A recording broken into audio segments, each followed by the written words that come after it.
Love, light, and blessings. There is no death. Greetings, there is no death. There is part of the sun in the apple, part of the moon in the rose, part of the flaming Pleiades and everything that grows. Out of the vast comes nearness, for the God of love, of which man sings, has put a little bit of heaven into every living thing. Life holds no mystery. From the very beginning, as man of today understands the beginning, life has been complete. There is nothing that man can add to life, but there is much for man to enjoy. Life offers every happiness, peace of mind, health of body. Man should be enjoying these if he but understood the underlying principle of life. What is it? It is simple. It is but harmony. Man shall learn to live in harmony with himself first. What can man offer to his fellow man other than that which he possesses?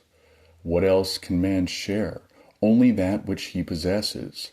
Man shall learn to live in harmony when he learns the meaning of love.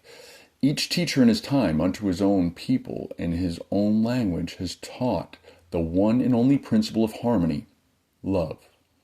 What shall man gain by being at enmity with himself? Your most recent teacher has said, love thy neighbor as thyself. Likewise has he stated, insomuch as ye have granted unto the least of these, my brethren, ye have granted unto me. The eternal principle of life says to man, unto thee I grant, all power is given unto man in heaven and in earth. Let us understand the statement in heaven and in earth. Where is heaven? It has been referred to by the psalmist of old as the secret place of the Most High. The master mystic, whom man has accepted as Jesus the Christ, said, the heaven of the Almighty is within you. And he made the statement in the wise, know ye not that the kingdom of God is within you? God is always in heaven, and the only heaven man shall ever know anything about is the kingdom of God in consciousness. Let man not live in enmity with his neighbor because of erroneous teachings. We are happy to visit you. We are not strangers among you. Many of the council are in attendance with you, and it shall ever be so. You are never alone. There is no death. Man, as his creator, is birthless, ageless, deathless. Council has an asterisk. The asterisk at the bottom says, council referred to are the sages and teachers of ancient mystical white brotherhood. Though unseen to human eye, they are still active, aiding humanity in spiritual service to the eternal cosmos, known to us as God.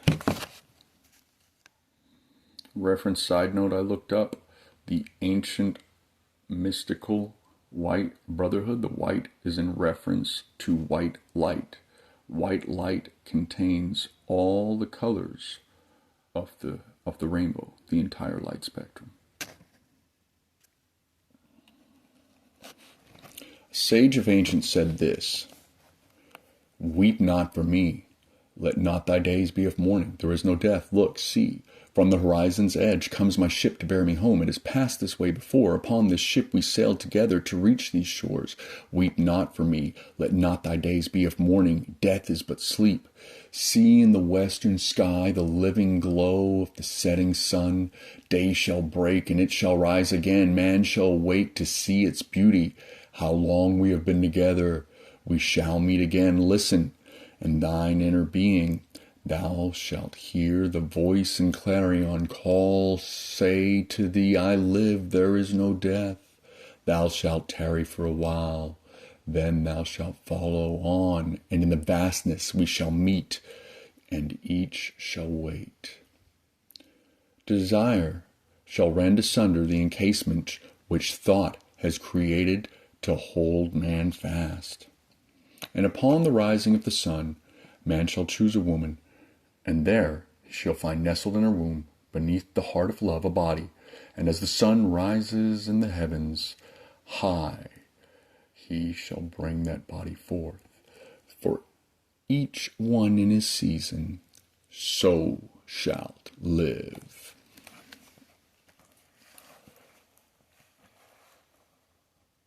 Since all life takes its first steps from the first cause, the positive and negative divine essence,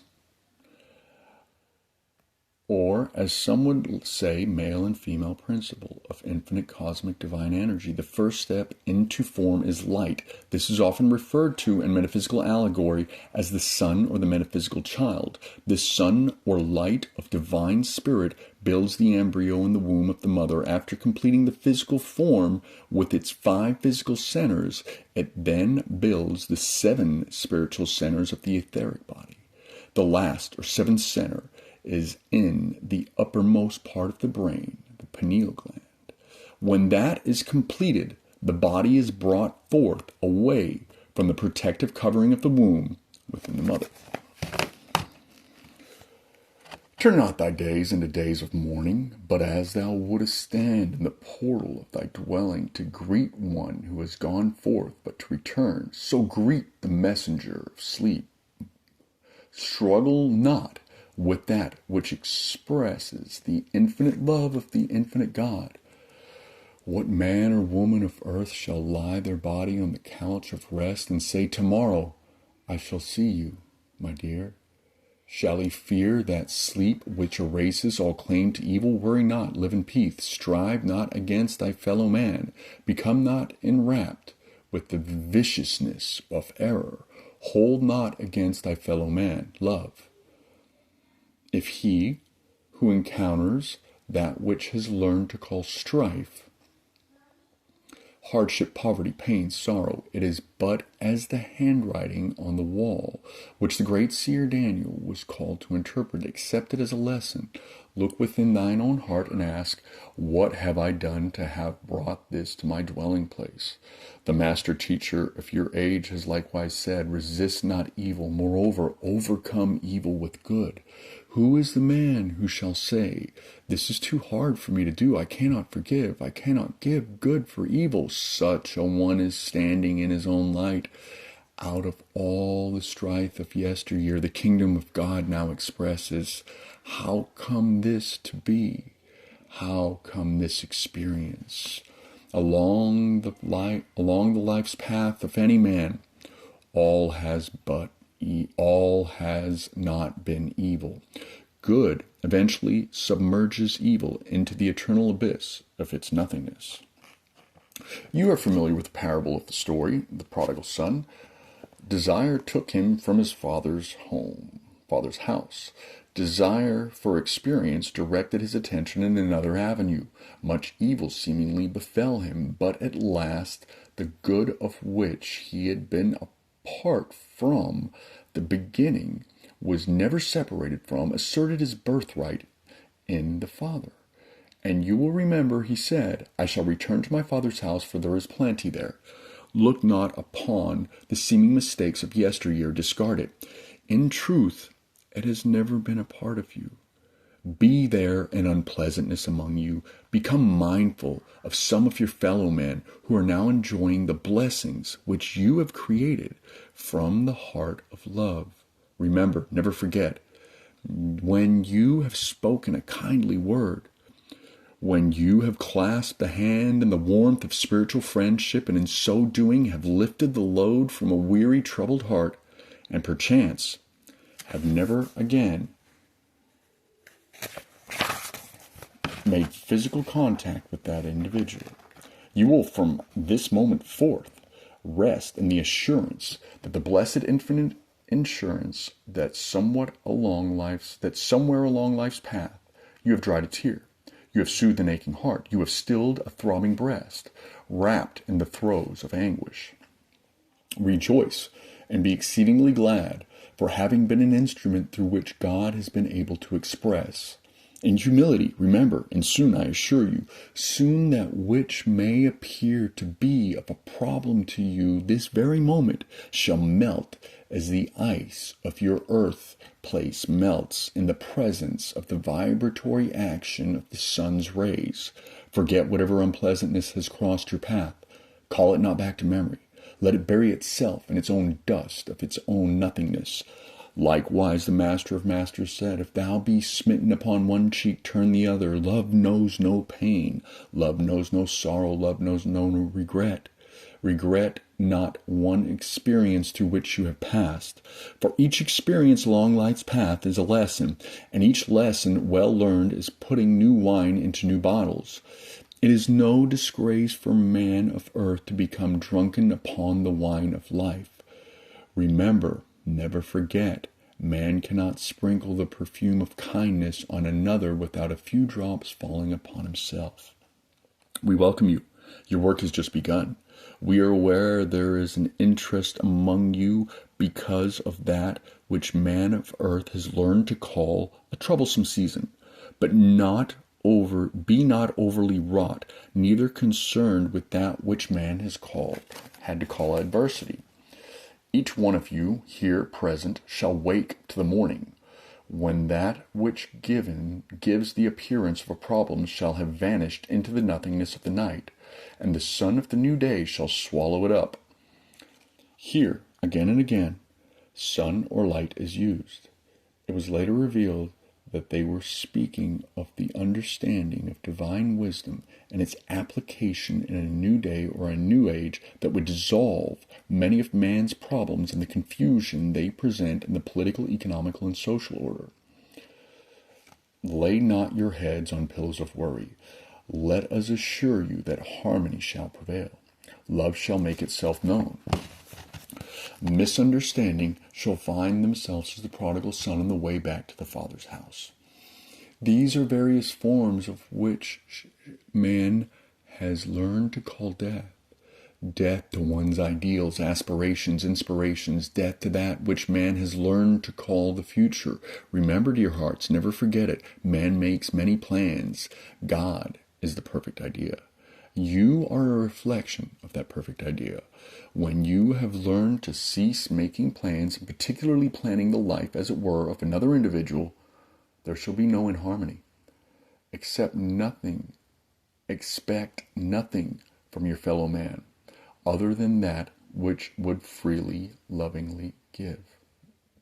Let plans cease to be. Place yourself through your thinking in the heart of the perfect idea, and if, in due season, you shall find that you have become a stranger to the perfect idea, it is because of the confusion which you have permitted to permeate your thought process. What am I trying to tell you? When it appears to be the most difficult to love, express love in as great a measure as you can. When it appears to be the most difficult for you to talk with your God, talk with your God. Pray without ceasing. How shall man pray without ceasing? Shall he separate himself at certain intervals or periods from the daily occupation or daily routine to pray? I dare say not. Let your every thought be in the attitude of prayer. In this wise shall ye speak in thought. This which I am doing, I do as unto the Father. Shall there be a seeming misunderstanding, let your thoughts to one from whom the appearance of misunderstanding seems to come be in the wise, dear heart, we are one. There is no separation in internal principle. There is no division in God. We have been one from the beginning. We are one now, and shall so ever be. You will say to me, perhaps, and your questioning shall be within reason. Should you say to me, perchance, the one who I am holding in the allness or the oneness, perhaps they decide that it shall be different? I repeat, never forget this, there is no separation spiritually. It cannot be. Love knows no separation. Listen, time is not. Distance cannot be. Memory holds its cherished reflection. Love is eternal destiny. I trust we have brought you a small portion of leaven with which to leaven your loaf of life. You may continue to enjoy the beauty and the love of God as you, through your understanding of the rendering of service unto your God, have brought you a goodly portion into manifestation. Each one of you are traveling on the highway of spiritual success. Let nothing deceive you. Be not confused, and forsake not that which you have espoused. Remember the words of the author of the book of Ecclesiastes when he said, remember now thy Creator in the days of thy youth, when the evil days come not, nor the time shall be, that thou shalt say, I have no pleasure in them. Let us assure you, dear hearts, that you are in the youth of your spiritual growth, with all the knowledge you have acquired. You are yet babes. The road is long, it is bright, and be there a sunset of ignorance, you shall never see it set. It has been a privileged pleasure to have visited with you. May your loaf be leavened. I leave you with these words. You have cast your bread upon the waters of life. They are returning to you. After many days you are finding them. Blessed are you of the Father's house. In my Father's house there are many mansions. If it were not so, I should have told you. I go to prepare a place for you, that where I am ye may be also. Insomuch as I go, I shall return again quickly. Mansions of experience, the universe, the house. In your quest you are beholding the Christ, for he has returned to you quickly. He has beheld your star, heard your call, and answered your summons. Your Christ has arisen in the kingdom of heaven, in your consciousness, dear Christ. So mote it be. Bless you. Bless you. Love, light, and blessings be upon you on this glorious day.